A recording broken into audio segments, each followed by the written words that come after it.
बिस्मिल्लाहिर्रहमानिर्रहीम। स्टूडेंट्स, मैं इब्तिसाम हुसैन, आपका फ़िज़िक्स टीचर। आज के इस लेक्चर में हम चैप्टर नंबर 2 से एक टॉपिक डिस्कस करेंगे। First year physics chapter number 2 से multiplication of a vector by a scalar, कि हम अगर एक स्केलर क्वांटिटी को वेक्टर से मल्टीप्लाई करते हैं तो उसका बिहेवियर क्या होगा, उसके रूल्स क्या होंगे, वो हम के इस लेक्चर में हम सीखेंगे। फ्रेंड्स, वेक्टर आपको पता है कि ऐसी क्वांटिटी है जिसे एक्सप्लेन करने के लिए आपको मैग्नीट्यूड और डायरेक्शन दोनों रिक्वायर्ड हैं, और स्केलर को एक्सप्लेन करने के लिए आपको जस्ट मैग्नीट्यूड और एक नंबर की ही मतलब ज़रूरत होती है।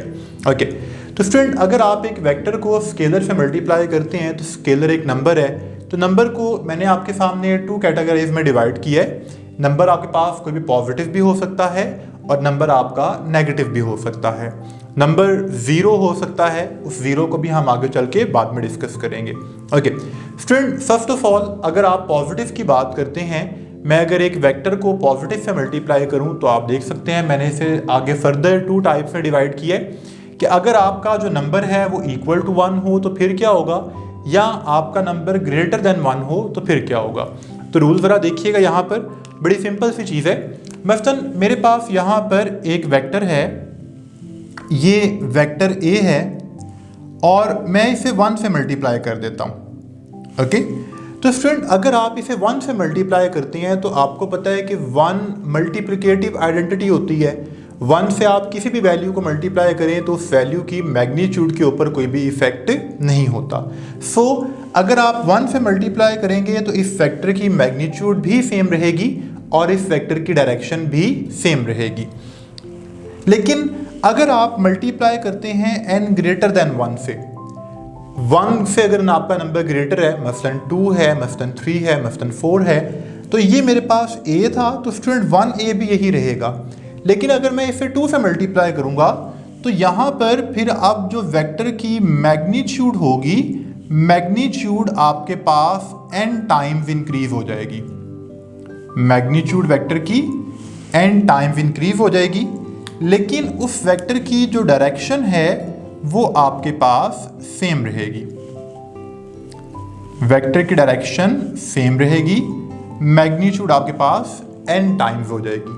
मसलन ये देखें, मेरे पास ये आप सपोज करें कि एक वेक्टर a है, मैं आपसे इसे कहता हूं कि आप इसे 2 से मल्टीप्लाई कर दें। तो स्टूडेंट अगर आप इस वेक्टर को 2 से मल्टीप्लाई करेंगे तो आपकी मैग्नीट्यूड 2 टाइम्स हो जाएगी, लेकिन डायरेक्शन पे कोई भी इफेक्ट नहीं आएगा। तो अब आपको पता है कि ये जो वेक्टर की लेंथ है ये आपको मैग्नीट्यूड को शो करती है। तो ये मेरे पास 2a वेक्टर हो गया, ठीक है। इसी तरह से अगर मैं 3 से मल्टीप्लाई करना चाहूँ तो आप ये देखें कि वेक्टर की मैग्नीट्यूड 3 टाइम्स हो जाएगी, लेकिन उसकी डायरेक्शन के ऊपर कोई भी इफेक्ट नहीं होगा। ओके, तो यहाँ तक की बात फिर से देखिएगा, अगर आप पॉजिटिव नंबर से मल्टीप्लाई कर रहे हैं तो आपके पास 1 से मल्टीप्लाई करेंगे तो मैग्नीट्यूड आपकी सेम और डायरेक्शन भी सेम। अगर आप ग्रेटर देन 1 से मल्टीप्लाई करेंगे तो आपकी मैग्नीट्यूड n टाइम्स हो जाएगी और डायरेक्शन आपके पास सेम रहेगी। तो मसलन ये मैंने एक वेक्टर लिया, तो आपने 2a से मल्टीप्लाई किया तो मैग्नीट्यूड 2 टाइम्स, 3 से मल्टीप्लाई किया तो मैग्नीट्यूड 3 टाइम्स, लेकिन डायरेक्शन रिमेन सेम। आगे चलते हैं स्टूडेंट, अगर हमारे पास जो हम आपका नंबर है जिससे आप मल्टीप्लाई कर रहे हैं वो नेगेटिव नंबर हो तो फिर क्या होगा। अब नेगेटिव को भी मैंने फर्दर 2 कैटेगरीज में डिवाइड किया है, -1। तो स्टूडेंट नेगेटिव की प्रॉपर्टी आपको पता है कि जब भी वेक्टर के साथ नेगेटिव आता है तो उसकी डायरेक्शन रिवर्स हो जाती है। ओके, अगर आप -1 से मल्टीप्लाई करेंगे तो आपके पास जो वेक्टर की मैग्नीट्यूड है, मैग्नीट्यूड तो सेम रहेगी, लेकिन आपके पास जो वेक्टर की डायरेक्शन है वो रिवर्स हो जाएगी, पहले से ऑपोजिट हो जाएगी, ठीक है। इसी को ही आप लोग नेगेटिव वेक्टर भी कहते हैं। नेगेटिव वेक्टर क्या होता है, यहीं पे जरा नेगेटिव वेक्टर का भी कॉन्सेप्ट सीख लीजिएगा। नेगेटिव वेक्टर एक ऐसा वेक्टर होता है जिसकी मैग्नीट्यूड तो दिए गए वेक्टर की मैग्नीट्यूड के इक्वल होती है, लेकिन डायरेक्शन रिवर्स होती है। तो आप ये देखें, फॉर एग्जांपल अगर मैंने यहाँ पर ये एक वेक्टर C ड्रॉ किया है, तो ये एक वेक्टर है जिसकी मैग्नीट्यूड तो c की मैग्नीट्यूड के इक्वल है लेकिन डायरेक्शन ऑपोजिट है, तो ये -c वेक्टर होगा। ये वेक्टर c वेक्टर का नेगेटिव वेक्टर कहलाएगा क्योंकि इसकी मैग्नीट्यूड सेम है और डायरेक्शन इसकी उसके ऑपोजिट है, रिवर्स हो गई। लेकिन अगर आप इसको मल्टीप्लाई करते हैं -1 से ग्रेटर नंबर से, मसलन -2 से, -3 से, -4 से, तो फिर क्या होगा स्टूडेंट? यहाँ पर आपके पास जो वेक्टर की मैग्नीट्यूड है वो n टाइम्स हो जाएगी। वेक्टर की मैग्नीट्यूड n टाइम्स होगी और वेक्टर की जो डायरेक्शन है वो भी आपके पास रिवर्स हो जाएगी। मैग्नीट्यूड n टाइम्स और डायरेक्शन रिवर्स। मसलन मैं आपसे कहता हूं कि ये एक वेक्टर आपके पास वेक्टर d है, ओके। तो अब आप बताएं इसके -2 से मल्टीप्लाई करें, तो -2 से मल्टीप्लाई करने से स्टूडेंट्स क्या होगा? स्टूडेंट -2 से मल्टीप्लाई करेंगे तो मैग्नीट्यूड n टाइम्स, लेकिन नेगेटिव के साइन की वजह से उस वेक्टर की डायरेक्शन रिवर्स हो जाएगी। तो अब आप ये देखें, अगर मैं इसे -2 से मल्टीप्लाई करता हूं तो स्टूडेंट ये आपके पास -2d होगा, ओके। -2d का मतलब अब इसकी मैग्नीट्यूड तो डबल हो गई है लेकिन इसकी डायरेक्शन रिवर्स हो गई है। इसी तरह से अगर मैं एक ये वेक्टर ड्रॉ करूं तो अब आप देखें कि इसकी मैग्नीट्यूड ऑलमोस्ट इससे 3 टाइम्स है और इसकी डायरेक्शन भी रिवर्स है, तो ये वेक्टर आपके पास ये -3d। स्टूडेंट फिर से देख लीजिएगा, -3d का मतलब कि इस वेक्टर की जो मैग्नीट्यूड है वो आपके पास 3 टाइम्स हो रही है, लेकिन आपके पास जो डायरेक्शन है इसकी वो नेगेटिव की वजह से रिवर्स हो जाएगी। तो यहाँ तक मुझे तो पहले तो एक बात बता दें, आप कुछ इसी बात को थोड़े से क्वेश्चंस की सूरत में देख लीजिएगा।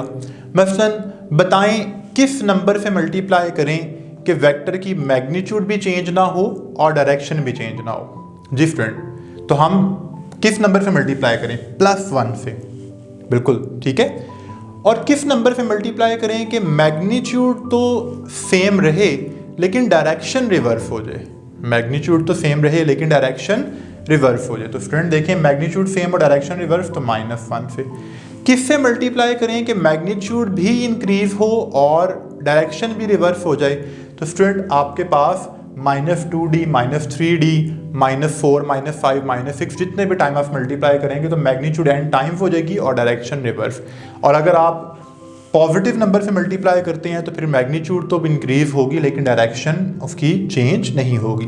तो पहली बार तो आप ये देखें कि जब भी आप वेक्टर को मल्टीप्लाई कर रहे हैं स्केलर से, आपके पास आंसर भी एक वेक्टर ही आ रहा है। Whenever we multiply a vector with a scalar, answer is also a vector quantity, okay. तो अब आप इसी बात को, अगर ये स्केलर मैंने वो बात की है जो कि जस्ट एक नंबर था, स्केलर हमारे पास एक फिजिकल क्वांटिटी भी हो सकती है, तो फिर क्या होगा स्टूडेंट्स? ये देखिएगा ज़रा, आप लोगों ने अर्लियर क्लासेस में ये फॉर्मूलाज पढ़े हुए हैं, वेलोसिटी, एक्सेलरेशन, फोर्स, तो मैं उन्हीं फॉर्मूलाज को ज़रा लिख रहा हूँ। ये देखें ज़रा, अगर मैं फिजिकल क्वांटिटीज़ की बात करता हूँ तो स्टूडेंट फर्स्ट ऑफ ऑल मेरे पास वेलोसिटी क्या है?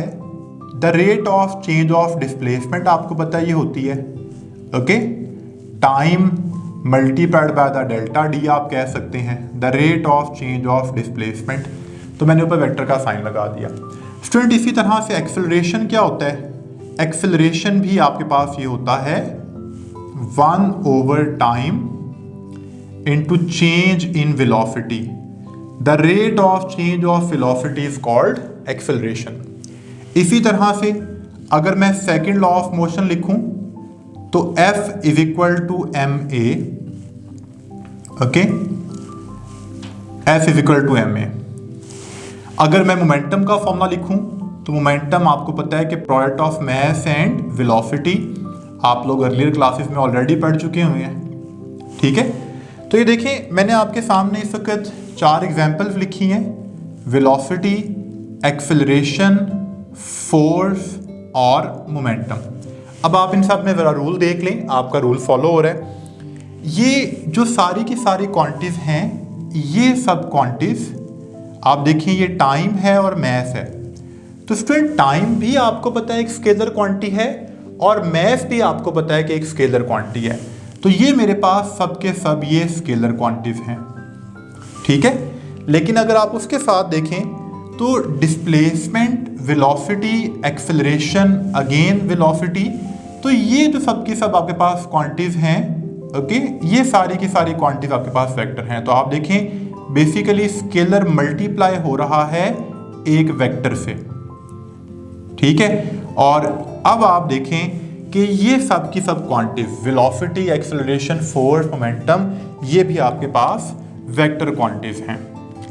तो स्टूडेंट रूल फिर हमारे पास क्या बन गया कि जब भी हम स्केलर को वेक्टर से मल्टीप्लाई करेंगे आपके पास आंसर हमेशा एक वेक्टर क्वांटिटी होगी, चाहे वो स्केलर आपके पास एक नंबर की सूरत में है और चाहे वो स्केलर आपके पास एक फिजिकल क्वांटिटी की फॉर्म में है। वो स्केलर आपका फिजिकल नंबर की फॉर्म में हो या वो स्केलर आपका एक फिजिकल क्वांटिटी की फॉर्म में हो।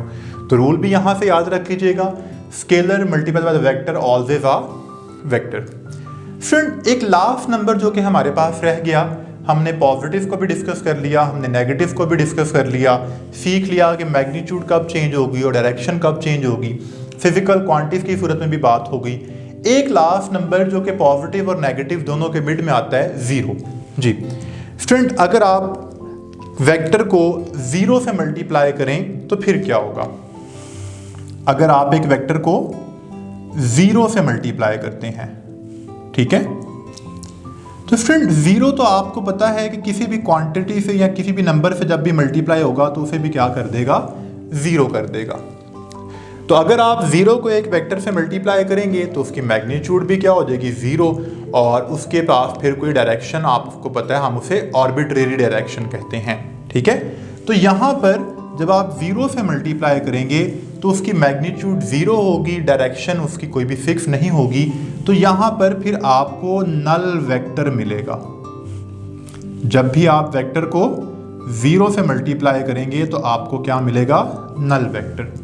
हम वेक्टर्स की डेफिनेशंस में नल वेक्टर को भी इंशाल्लाह डिटेल में पढ़ेंगे। अभी के लिए ये बात याद रखिएगा कि नल वेक्टर एक ऐसा वेक्टर है जिसकी मैग्नीट्यूड आपके पास जीरो है और जिसकी कोई फिक्स डायरेक्शन नहीं होती। तो स्टूडेंट यहाँ पर जो आपका टॉपिक था multiplication of a vector by a scalar, वो भी कंप्लीट होता है। तो इंशाल्लाह आपसे नेक्स्ट लेक्चर में फिर मुलाकात होगी। अल्लाह हाफिज़।